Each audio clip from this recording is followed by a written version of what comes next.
ತಾಲೂಕಿನ ಕ್ಲೀನ್ಮ್ಯಾಕ್ ಸೋಲಾರ್ ಮತ್ತು wind fan ಅಳವಡಿಸುತ್ತಿರುವ ಖಾಸಗಿ ಕಂಪನಿಗಳ ವಿರುದ್ಧ ಕ್ರಮ ಕೈಗೊಳ್ಳುವಂತೆ ಒತ್ತಾಯಿಸಿ ದಲಿತ ಸಂಘರ್ಷ ಸಮಿತಿ ಹಾಗೂ ದಲಿತ ವಿಮೋಚನೆ ಮಾನವ ಹಕ್ಕುಗಳ ವೇದಿಕೆಯ ವತಿಯಿಂದ ಧರಣಿ ಸತ್ಯಾಗ್ರಹ ನಡೆಸಲಾಯಿತು.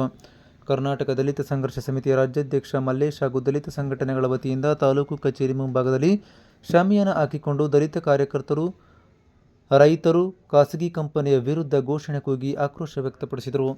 ಸಂಘಟನೆಯ ರಾಜ್ಯ ಸಂಚಾಲಕ ಮಲ್ಲೇಶ್ ಮಾತನಾಡಿ, ಸ್ಥಳೀಯ ಪ್ರಾಧಿಕಾರಗಳಿಂದ ಅನುಮತಿ ಪಡೆಯದೆ ಕರ್ನಾಟಕ ಭೂ ಅಧಿನಿಯಮಗಳನ್ನು ಉಲ್ಲಂಘಿಸಲಾಗಿದೆ. ತಾಲೂಕಿನ ಫಲವತ್ತಾದ ಜಮೀನುಗಳನ್ನು ಮಧ್ಯವರ್ತಿಗಳ ಮೂಲಕ ವಿವಿಧ ಆಮಿಷಗಳನ್ನು ಒಡ್ಡಿ ರೈತರಿಂದ ಜಮೀನು ಖರೀದಿಸಿ ಸ್ಥಳೀಯ ಗ್ರಾಮ ಪಂಚಾಯಿತಿ ಮತ್ತು ತಾಲೂಕು ಆಡಳಿತಗಳಿಂದ ಪರವಾನಗಿ ಪಡೆದು ಎಲ್ಲ ನಿಯಮಗಳನ್ನು ಧಿಕ್ಕರಿಸಿ ಆಂಗ್ಲೋ ಮಾಧ್ಯಮದ ಕರಾರು ಪತ್ರಕ್ಕೆ ಅವಿದ್ಯಾವಂತ ರೈತರು ಸಹಿ ಮಾಡಿಸಿಕೊಂಡು ರೈತರಿಗೆ ಅನ್ಯಾಯವೆಸಗುತ್ತಿದ್ದಾರೆ ಎಂದು ಆರೋಪಿಸಿದರು. ಇನ್ನು ಇದೇ ಸಂದರ್ಭದಲ್ಲಿ ನೊಂದ ನೂರಾರು ರೈತರು ಉಪಸ್ಥಿತರಿದ್ದರು.